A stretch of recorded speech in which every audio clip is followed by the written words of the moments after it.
Olá pessoal, agora mais um vídeo de resolução de exercícios e nesse vídeo um pouco mais completo a gente está vendo aqui um diagrama UML, né? Aqui a gente vai juntar os conceitos básicos da orientação a objeto com um pouco de lógica de programação. Nesse caso aqui, o que a gente está vendo? Uma classe funcionário. E essa classe funcionário ela tem 3 atributos: nome, cargo e salário, com esses tipos definidos aqui. Então, veja que a gente está até vendo a parte de modelagem também, né? Aqui eu tenho menos, significa que é privativo. 2 pontos, o tipo, string, cargo e double. Depois, na parte de baixo a gente tem funcionário, o mais aqui, então ele é público, quer dizer, a gente está falando do construtor vazio, e um outro construtor que tem 3 parâmetros, nome, cargo e salário. E depois a gente tem na sequência os gets e sets correspondente a cada um dos atributos, né? Do nome, cargo e salário. O que eu estou fazendo ali? Eu estou fazendo o que a gente chama de encapsulamento, ou seja, eu não acesso diretamente os atributos, porque eles são privativos, estão marcados aí com menos, mas eu consigo acessá-los através dos métodos get, set, também conhecido como métodos acessores. Por que isso? Porque, veja, eu não posso atribuir qualquer cargo, eu não posso atribuir qualquer salário, por exemplo. Então, no exercício, a gente vai ver essa parte também, né, que envolve a lógica, como limitar ali um valor válido para o salário, por exemplo. E veja que eu tenho uma linha tracejada, uma setinha apontando para esse enum. O que é o enum? O enum também é uma classe Java específica, na verdade, tá? E essa setinha tracejada significa o quê? Significa que a classe funcionário depende da classe cargo, que é uma enumeração. Júnior, pleno e sênior, que aparece ali, são constantes. Então, eu posso usar o enum como uma lista de constantes, por exemplo. E a gente diz que é um tipo seguro. A gente vai ver os detalhes no desenvolvimento.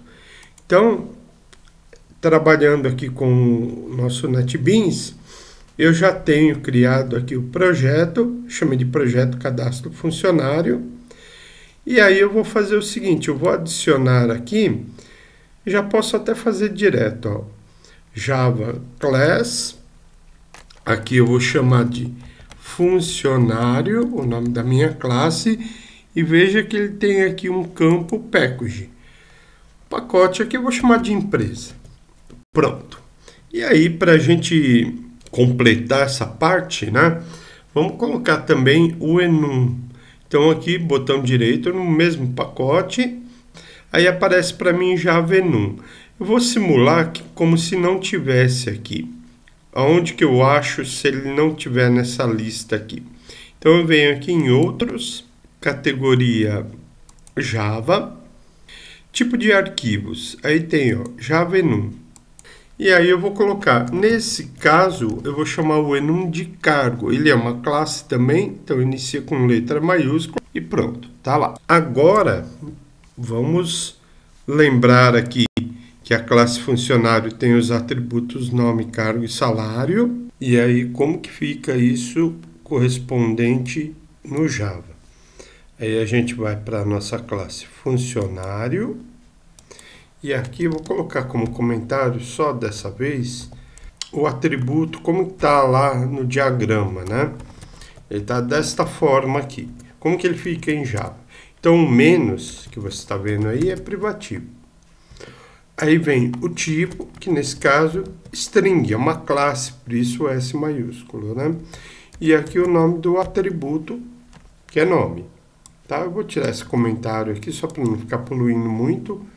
E aqui eu sigo da mesma forma. Aí tem o cargo, só que o cargo ele é do tipo cargo, C maiúsculo, é o enum que a gente criou. E finalmente o salário, só vamos dar uma conferida no diagrama, tá lá, salário double, né? Então isso daqui são o quê? Os atributos. O que é atributo? Característica do objeto, tá? A propriedade de um objeto. Então todo funcionário tem nome, tem um cargo, tem salário e tem, óbvio, mais atributos. Então, o que eu estou criando aqui, né? Estou escrevendo uma classe. A classe, ela é uma, vamos chamar assim, uma fábrica de objetos. Só que aí eu tenho que definir direitinho quais são as características que o meu objeto vai ter, que recursos que ele terá. E isso eu defino na minha fábrica de objetos, na classe funcionário, nesse caso aqui. E por falar em fabricar o funcionário, existe um recurso chamado construtor. O construtor tem sempre o mesmo nome da classe. Classe funcionário, construtor também é funcionário. Então veja aqui que funcionário está como mais. O que é isso? Acesso público. Ou seja, eu quero, normalmente é assim, e acredite, tem situações onde ele não é público, não vem ao caso aqui. E nesta situação aqui, ele é mais, né, lá no diagrama, então aqui ele se converte para público. Eu posso deixar ele vazio, da forma que eu coloquei aqui, ó. Tanto faz lá a chave na mesma linha, tá? Da mesma forma, eu vou ter um outro construtor, funcionário com 3 parâmetros. Quantos construtores eu posso ter? Quantos eu quiser, tá? Quantos eu necessitar. Nesse caso, então, eu vou ter lá o funcionário. Aqui eu vou colocar os atributos. Só vou olhar lá no diagrama para ficar na mesma ordem.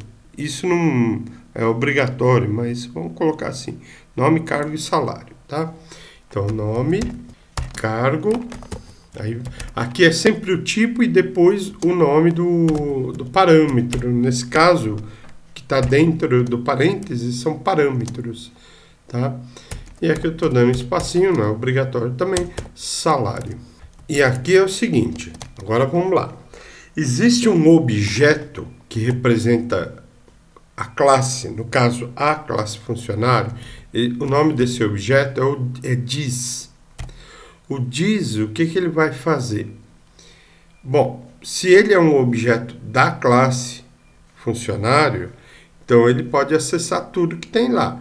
Então aqui eu vou fazer assim, ó. Vou colocar diz.cargo. O que significa isso? Significa que o atributo nome está sendo acessado aqui e ele vai receber, olha o sinal aí de atribuição, um valor que vai vir no parâmetro nome. E da mesma forma eu faço para os outros. Diz.cargo. Essa ordem aqui, não tem que se preocupar com isso, não é a ordem que eu estou obedecendo aqui.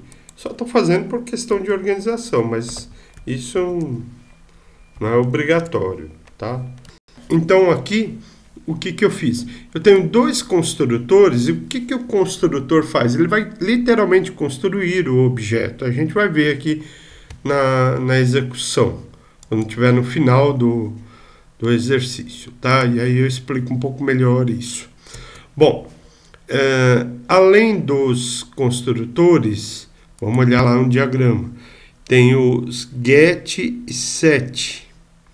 Eu vou fazer assim, eu vou fazer um de cada na mão, um set nome e um get nome, e depois a gente faz os outros de forma automática.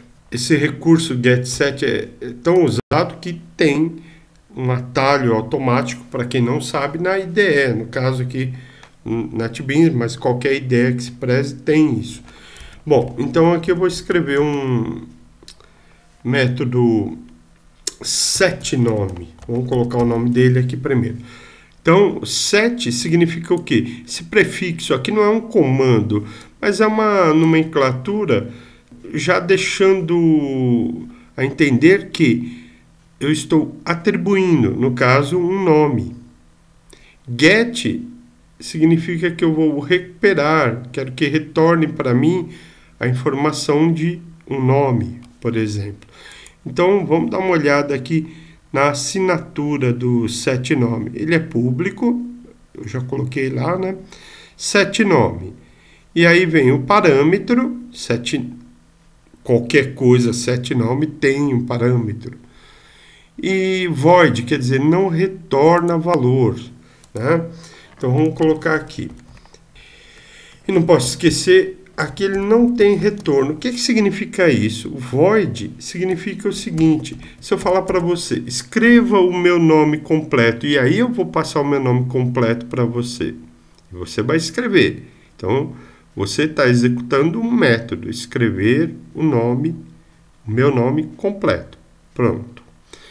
E aí, não é void, quer dizer, eu não quero que você me retorne informação, eu estou te passando uma informação. Por isso, void, que não vai me retornar a informação. Agora, se eu perguntar que horas são para você, você está executando um método, você está olhando aí no relógio, sei lá, para ver a hora, e você vai me devolver essa informação. Aí não seria void, tá? Então, essa diferença aí. Bom, então aqui eu vou fazer diz ponto, de novo aí o objeto diz, que vai acessar o atributo nome. Esse atributo receberá um valor que é passado no parâmetro nome. Pronto. E aí eu faço a mesma coisa para o get. Public, vamos dar uma olhadinha aqui. O get, tá vendo? 2 pontos string, então ele retorna alguma coisa. Se eu quero como se eu perguntasse para você qual o seu nome, então você vai me devolver o seu nome. Então aqui eu vou colocar string get nome. Agora aqui é o seguinte, tem um tipo de retorno? Tem alguma coisa diferente de void? Tem. Então eu obrigatoriamente preciso usar um comando return, palavra reservada, tá vendo ali em azul, né? Bom, tudo bem. Aí vai retornar o quê? Vai retornar o nome, conteúdo do nome. Tá, aí eu preciso usar o diz. Não precisa, mas eu posso usar o diz? Pode usar, tá? Aqui eu não preciso, por quê? Porque eu estou pedindo para retornar o quê? Justamente o atributo.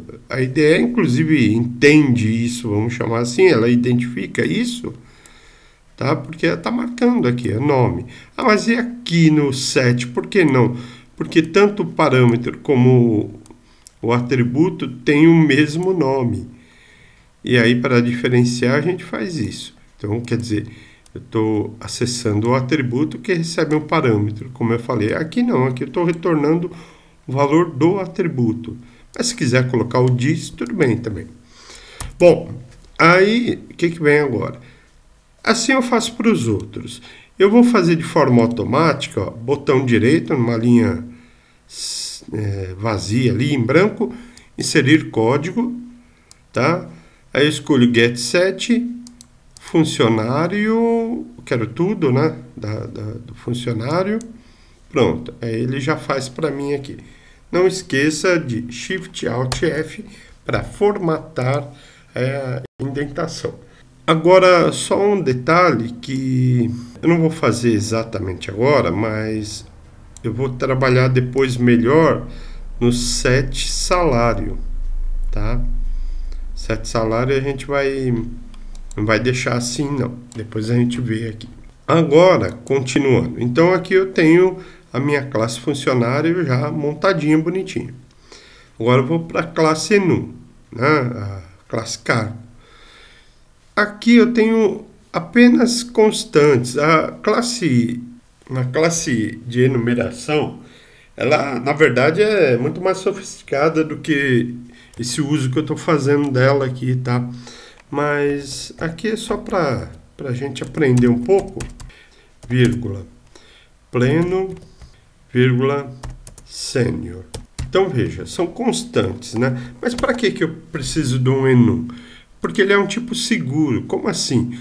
Imagina que você precisa colocar aí no cadastro que você está preenchendo o estado que você nasceu. Você não pode inventar um estado. E lá no cadastro, eu não posso correr o risco de o usuário escrever lá, sei lá, Santa Catarina, Rio Grande do Sul, escreveu errado lá, São Paulo.